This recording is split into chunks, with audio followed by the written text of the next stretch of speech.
أعوذ بالله من الشيطان الرجيم. بسم الله الرحمن الرحيم. بسم الله الرحمن الرحيم. السلام عليكم ورحمة الله وبركاته.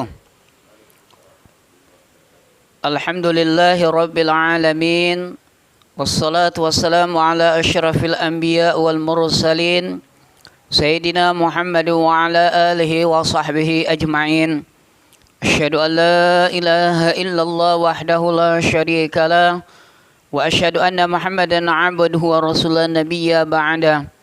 اللهم صل على سيدنا محمد وعلى آل سيدنا محمد. لا حول ولا قوة إلا بالله العلي العظيم. رب اشرح لي صدري ويسر لي أمري واحلل عقدة من لساني يفقهوا قولي. صدق الله العظيم. Al-Mukarram, para alim ulama, tokoh agama, tokoh masyarakat, bapak-bapak, ibu-ibu, jamaah yang dimuliakan oleh Allah Subhanahu wa taala. Alhamdulillah, segala puji bagi Allah Subhanahu wa taala yang mana pada malam hari ini kita masih diberi oleh Allah kekuatan iman Islam sehingga kita bisa bersama-sama melaksanakan puasa dengan baik, melaksanakan solat malam dengan baik, solat tarawih dan lain dan sebagainya dengan istiqomah, dengan tenang, sehingga apapun amalan yang kita laksanakan insya Allah mendapatkan ridha dari Allah Subhanahu wa taala. Selawat serta salam, mudah-mudahan selawat kita mendapatkan syafaat dari Rasulullah sallallahu alaihi wasallam. Ma'asyiral muslimin rahimakumullah. Hati bisa tenang apabila hati itu selalu ingat kepada Allah Subhanahu wa taala. Kalau hati itu yang ingat kepada Allah, selalu berzikir kepada Allah Subhanahu wa taala, maka hati itu bisa tenang. Sebagaimana firman Allah Subhanahu wa taala, "Ala bidzikrillahi tatma'innul qulub." Dengan ingat kepada Allah, maka hati akan tenang. Dengan ingat kepada Allah Subhanahu wa taala, hati kita akan tenang. Ma'asyiral muslimin rahimakumullah. Di bulan puasa ini, jika mata kita selalu melihat kebesaran Allah yang ada di depan kita, bagaimana Allah Subhanahu wa taala menciptakan langit, bagaimana Allah menciptakan bumi, terus bagaimana Allah menciptakan manusia. Ini semuanya adalah untuk mengingat kebesaran Allah Subhanahu wa taala.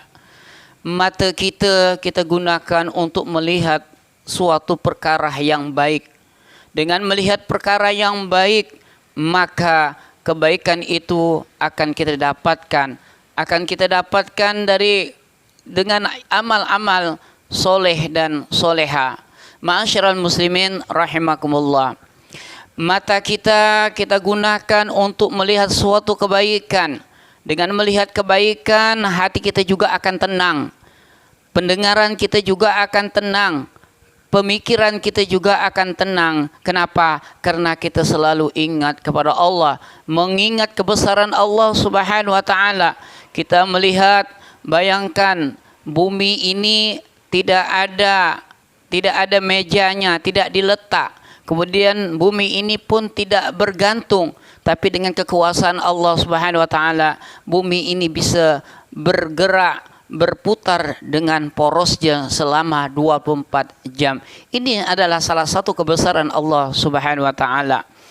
Oleh karena itu, marilah kita bersama-sama memperbanyak ingat kepada Allah. Hati kita selalu ingat kepada Allah.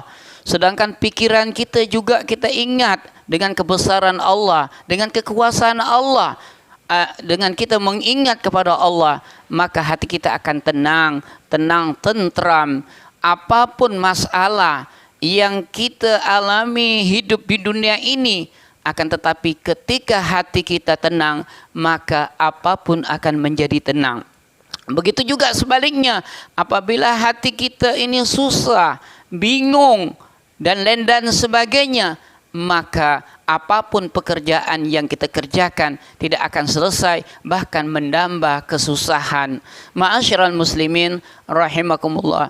Mudah-mudahan yang singkat ini mendapatkan ridha dari Allah Subhanahu wa taala. Mudah-mudahanlah hati kita menjadi tenang, ucapan kita, pendengaran kita tenang, penglihatan kita juga tenang, sehingga kita mendapatkan pahala daripada puasa tingkat yang kedua, yaitu puasa orang soleh dan soleha.